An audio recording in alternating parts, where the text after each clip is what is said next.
Bonjour à tous et bienvenue dans votre édition régionale. Ce vendredi 7 décembre, nous revenons sur le mouvement des Gilets jaunes. Leur action est toujours soutenue par une majorité de la population selon les derniers sondages. Ils vont se mobiliser pour le 4e week-end de suite. Alors comment cela va-t-il se passer en Bretagne? Nous en parlons tout de suite avec Benjamin Bréant. Bonjour Benjamin. Bonjour Julie. Et il y a de nouveau du monde dans la rue. On prend les mêmes et on recommence ce week-end. Exactement, les Gilets jaunes ne désarment pas et plusieurs mobilisations sont d'ores et déjà prévues, notamment dans les grandes villes, Brest, Vannes, Saint-Brieuc, Rennes, mais aussi à Lannion, à Châteaulin, Quimperlé. Des rassemblements qui inquiètent un peu les autorités, il faut dire. Et dans le Finistère et le Morbihan, par exemple, l'acquisition et le transport de produits inflammables sont interdits tout le week-end. À Quimper, ils ont interdit la consommation d'alcool sur la voie publique demain. Et Saint-Nazaire et surtout Nantes vont encore plus loin. Nantes, où 3 manifestations différentes sont prévues. La vente d'alcool y est interdite pendant 2 jours.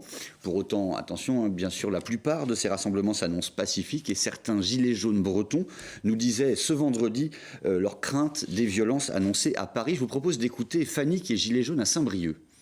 Moi, par exemple, je vais manifester en région. Après, j'ai beaucoup d'amis qui partent à Paris parce qu'ils pensent que c'est là-bas qu'on peut avoir plus de pouvoir et montrer qu'on est quand même du nombre. Après, je pense que c'est le choix de chacun de décider de rester ici ou pas. Ça fait peur de monter à Paris quand on voit les scènes de violence qui peuvent s'y dérouler. Après, il y a aussi des scènes de violence en région dont on parle moins à la télé mais qui sont pourtant là. Par exemple, sur Saint-Brieuc, les lycéens se sont fait gazer je ne sais pas combien de fois hier. À chaque fois, ils changeaient de coin et à chaque fois, ils se refaisaient disperser en se faisant gazer. On parle comme de lycéens. Donc, les actions, évidemment, continuent. Alors Benjamin, on sent ces gilets jaunes motivés, mais est-ce que les mobilisations seront importantes? Difficile à dire, mais en tout cas les organisateurs y croient. Gilets jaunes brestois nous disait ce vendredi qu'il espérait réunir à Brest 2 fois plus de monde que la semaine dernière. Alors c'est peut-être un petit peu optimiste vu la météo annoncée, mais on sait que les Bretons n'ont pas peur de la pluie. Sur le fond, on en est où, Benjamin, de ce conflit? On sent bien que l'idée est de renouer le dialogue. C'est pour ça notamment que de nombreuses mairies bretonnes seront ouvertes ce samedi pour recueillir les doléances et les réflexions de la population. Et puis au niveau régional, le président de la Bretagne, Loïc Chenet-Girard, a annoncé une conférence sociale régionale pour le 18 décembre. Elle réunira l'État, la région, patronat et syndicats, mais aussi donc les représentants que les Gilets jaunes auront désignés. C'est peut-être le plus dur qui se présente, c'est de se mettre d'accord pour désigner des représentants. Merci beaucoup Benjamin et évidemment vous pouvez suivre ce week-end de mobilisation sur le site du télégramme.fr mais aussi sur nos antennes locales dès lundi. Et puis à noter que dès ce vendredi soir à 20h45, TBO et TB Sud vous proposent une émission spéciale sur les gilets jaunes en Bretagne, sur le plateau des hommes et des femmes politiques mais aussi des gilets jaunes bretons. Comment tous abordent ce nouveau week-end de mobilisation? Hubert Coudurier les a interviewés. C'est à voir ce vendredi à 20h45 et en replay sur nos sites internet. Et ce mouvement des Gilets jaunes a trouvé son origine dans la hausse du prix du carburant. Depuis le début de la semaine, nous avons décidé de vous montrer des alternatives au carburant pour faire des économies, mais aussi pour moins polluer. Dans ce dernier volet de notre série, rappel des bonnes pratiques pour moins consommer. Frédéric Lorenzon s'est prêté au jeu devant la caméra de Pauline Ferco. Bonjour, on parle beaucoup d'économie de carburant en ce moment, par des systèmes sur le moteur, mais il y a aussi dans la conduite qu'on peut faire des économies. On va voir ça tout de suite avec l'éco-conduite expliquée par Frédéric.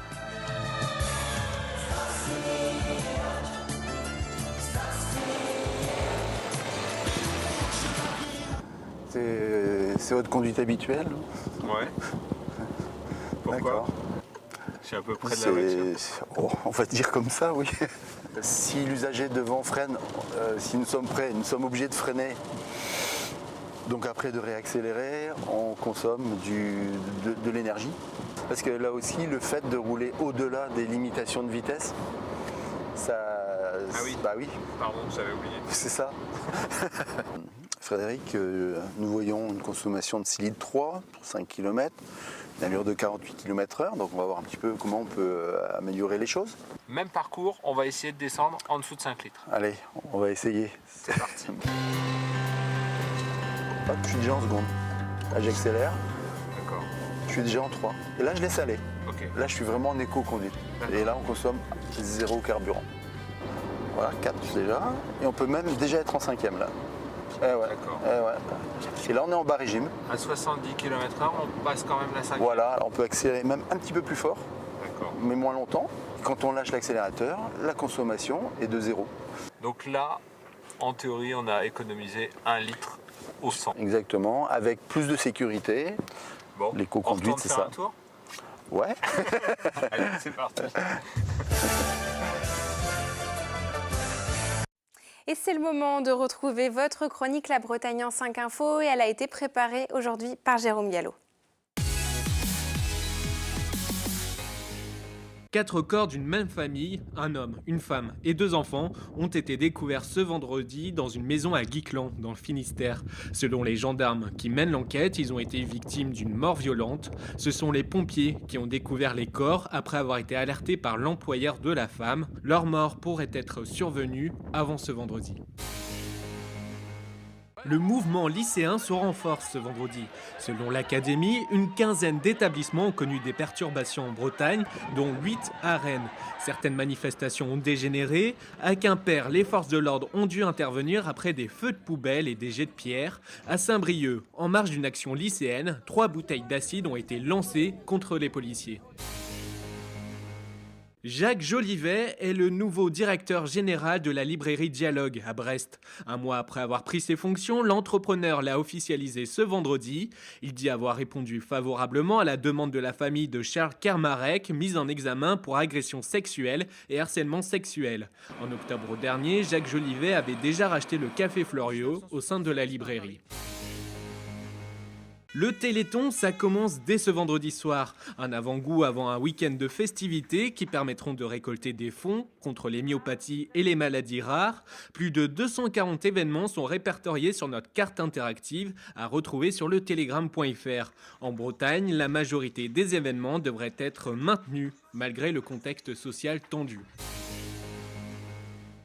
Je se baigne en pleine de Saint-Mathieu. Ce papalou parle en gallo. Depuis jeudi, le studio d'Isalé à Quimper double un dessin animé en gallo, une langue parlée par 200 000 locuteurs, une première qui pourrait être le début d'une longue série.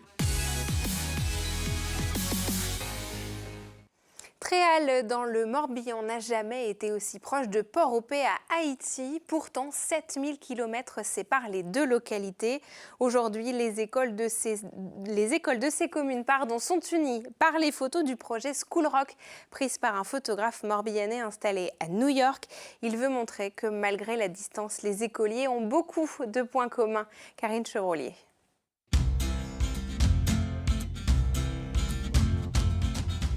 Le photographe Alexandre, il a pris des photos de nous et de Haïti et il les a ramenées. Alexandre, le voici. En septembre dernier, ce photographe installe 25 portraits d'enfants de Tréal sur les murs d'une école de Port-au-Paix. La magie a opéré dans les yeux des enfants qui sont entrés en contact avec des visages qu'ils n'avaient jamais connus et qui leur souriaient, des visages blancs. Et c'était vraiment très particulier de voir cette lumière dans leurs yeux. Même opération quelques mois plus tard dans la commune morbihanaise. L'objectif, rapprocher 2 pays, 2 environnements, 2 univers que beaucoup de choses opposent, mais avec finalement des similitudes essentielles. Ce qu'ils ont en commun, ces enfants, c'est qu'entre l'âge de 0 et 11 ans, 10, 11 ans, ils vont apprendre 80% des connaissances qu'ils auront à la fin de leur vie. Donc c'est une période qui est vraiment important, critique, primordial, d'accéder à l'éducation et d'être exposé à l'apprentissage, à travers des erreurs, à travers des expériences et à travers des rencontres. Ce projet, porté par une ONG américaine, vise à sensibiliser sur l'importance de la scolarité où que l'on soit dans le monde. Enfant, Alexandre a souvent passé ses vacances à Tréal. Avec 650 habitants, l'école est confrontée à un nombre d'élèves fluctuant. On est une école de campagne, on a des effectifs des fois qui sont un petit peu compliqués et on a découvert qu'il y avait les mêmes problèmes dans d'autres pays. L'accès à la scolarité est souvent difficile, même si l'environnement n'est pas le même. La problématique est toujours la même, la scolarité et l'accès aux apprentissages. Derrière ces clichés, des découvertes, des rencontres, mais aussi des prises de conscience pour ces jeunes enfants. Même si nous on est riches et eux ils sont pauvres, on est quand même pareil. Le lien qui unit désormais les écoliers de Tréal à ceux d'Haïti va un peu plus se resserrer. Les enfants vont se lancer dans une correspondance papier. Noël approche à grands pas et dans le Finistère, le château de Trévarez séparé de couleurs oniriques. L'an dernier, les décors de fête avaient attiré plus de 60 000 personnes. Cette année, c'est l'artiste international Miguel Chevalier, adepte des technologies numériques, qui s'est mis au travail et Juliette Roger nous fait découvrir son travail justement.